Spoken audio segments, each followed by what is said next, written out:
Hey up folks, how's it going? I've got a massive stick up my arse today. It's fucking doing my head in. If anyone lives under a rock and hasn't heard, there was another massive grooming gang scandal in Manchester this time. The really, really sickening and fucked up thing about it is, you know, I remember once when Obama talked about, if we can't get angry about people shooting children with firearms, what can we get angry about? Probably remember that, right?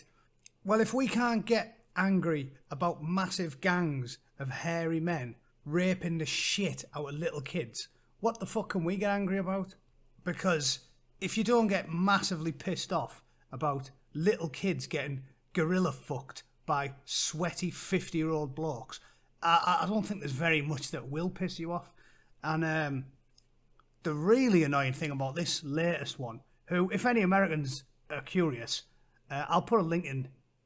This child sexual abuse in the United Kingdom is fucking unbelievable. It's not just a few gangs in a few cities. It's endemic, i.e.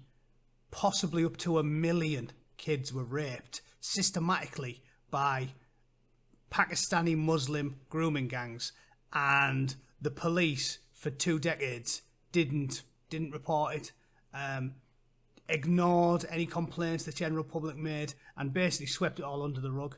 I won't bore you by going into it now, but click the link in the footer if you want to have a read. It's just a Wikipedia. It really is unbelievable. Like, some of the stories are unbelievable. You'll think I'm taking the piss when I tell you some of them. But you can just reel them off here. It was Nottingham, Manchester, Telford, Oxford, there was hundreds of them. Derby, Bristol, Newcastle, Halifax, Peterborough, London, dozens of cities, thousands of men and hundreds of thousands of girls. And they were systematically trafficked. I mean, there's the Rotherham one, that's the worst one.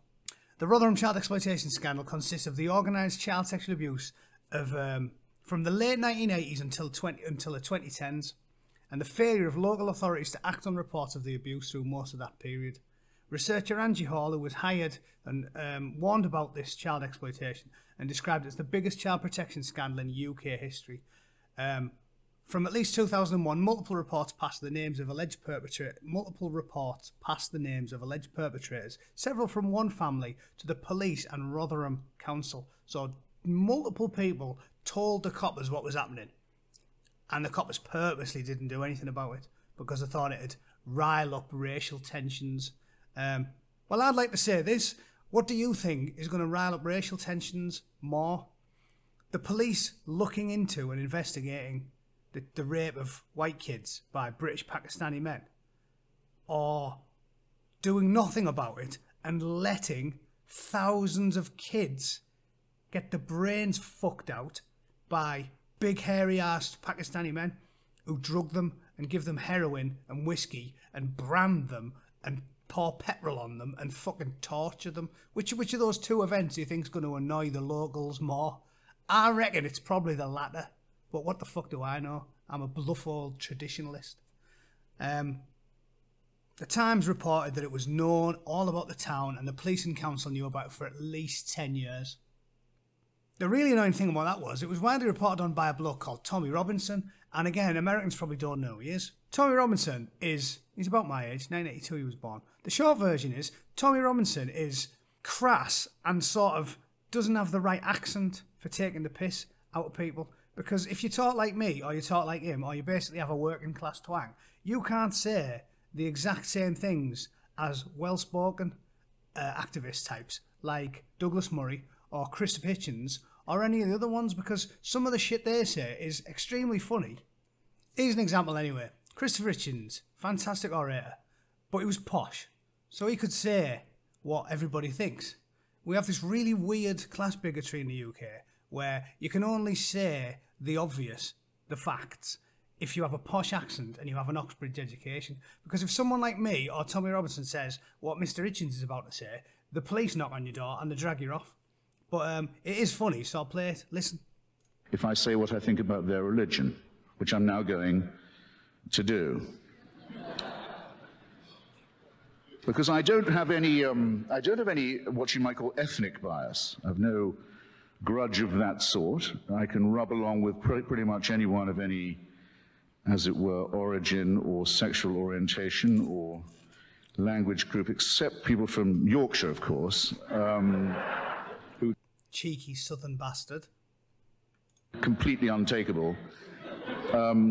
And I'm beginning to resent the confusion that's being imposed on us now, and there was some of it this evening, between religious belief, blasphemy, ethnicity, profanity, and what one might call multicultural etiquette. It's quite common now for people to use the expression, for example, anti-Islamic racism, as if an attack on a religion was an attack on an ethnic group.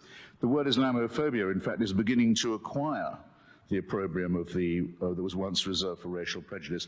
This is a subtle and very nasty insinuation that needs to be met head on. And I think it should be, religion, treated with ridicule and hatred and contempt. And I claim that right. Now, let's not dance around. Not all monotheisms are exactly the same at the moment. They're all based on the same illusion. They're all plagiarisms of each other. But there's one in particular that at the moment is posing a serious menace, not just to freedom of speech and freedom of expression, but to quite a lot of other freedoms too. Yes, there is. And if you're working class, you're not allowed to talk about it, or you get hauled off to shit fucking jail. And this is the religion that exhibits the horrible trio of self-hatred, self-righteousness, and self-pity. I'm talking about militant Islam. Globally, it's a gigantic power. Globally, it's a gigantic power. It controls an enormous amount of oil wealth, several large countries and states, with an enormous fortune. It's pumping the ideology of Wahhabism and Salafism around the world, poisoning societies where it goes, ruining the minds of children, stultifying the young in its madrasas, training people in violence, making a cult of death and suicide and murder. That's what it does globally. It's quite strong. In our societies, it poses as a cringing minority whose faith you might offend, which deserves all the protection that a small and vulnerable group might need. Now, it makes quite large claims for itself, doesn't it? It says it's the final revelation. It says that God spoke to one illiterate businessman in the Arabian Peninsula 3 times through an archangel, and that the resulting material, which, as you can see when you read it, is largely plagiarized from the Old and the New Testament, almost all of it actually plagiarized ineptly from the Old and New Testament, is to be accepted as a divine revelation and as the final and unalterable one, and that those who do not accept this revelation are fit to be treated as cattle, infidels, potential chattel, slaves, and victims. Well, I tell you what, I don't think Muhammad ever heard those voices. I don't believe it. And the likelihood that I'm right, as opposed to the likelihood that a shepherd who couldn't, a businessman who couldn't read, had bits of the Old and New Testament redictated to him by an archangel, I think puts me much more near the position of being objectively correct. But who is the one under threat? The person who promulgates this and says, I'd better listen because if I don't, I'm in danger? Or me, who says, no, I think this is so silly you could even publish a cartoon about it? And up go the placards, and up go the yells and the howls and the screams. Behead those. This is in London. This is in Toronto. This is in New York. It's right in our midst now. Behead those who cartoon Islam. Do they get arrested for hate speech? No. Might I get in trouble for saying what I've just said about the Prophet Muhammad? Yes, I might. Where are your priorities, ladies and gentlemen? You're giving away what's most precious in your own society, and you're giving it away without a fight, and you're even praising the people who want to deny you the right to resist it. Shame on you while you do this. Make the best use of the time you've got left.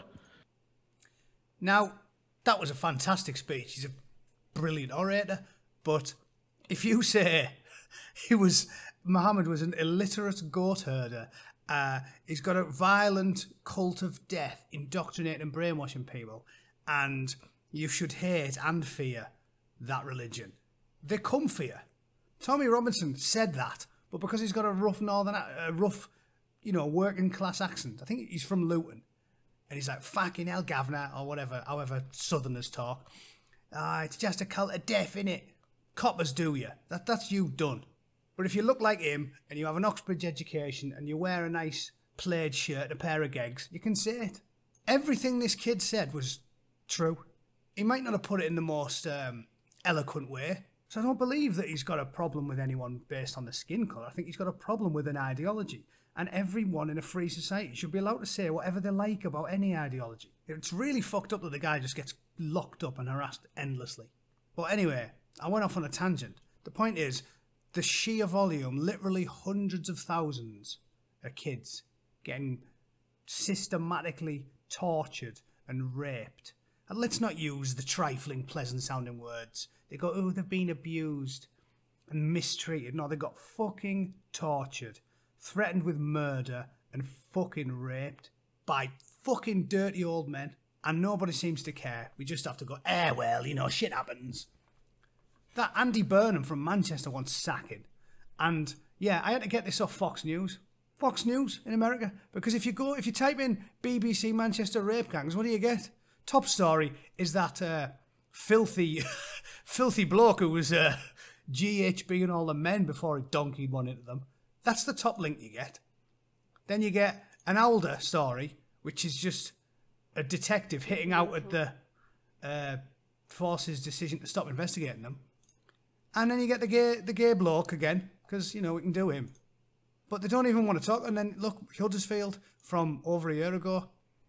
It's like they don't even... Oh, look, there we go. That's a nice tapestry of... a diverse tapestry of people from Huddersfield there. Yeah. I thought there'd be at least 4 or 5 pasty ginger Scotsmen in there. That's it. So they're not even talking about it. Like, you have to go to the United States to get these stories about the systematic rape of children by hairy, old, sweaty pensioners. That's how bad it's got. So you have to go to the United States, not the BBC, not the national taxpayer-funded broadcaster, to learn about the systematic abuse of children. They cover it up because they don't want you to know about it. So there's my question for you, or anybody else watching.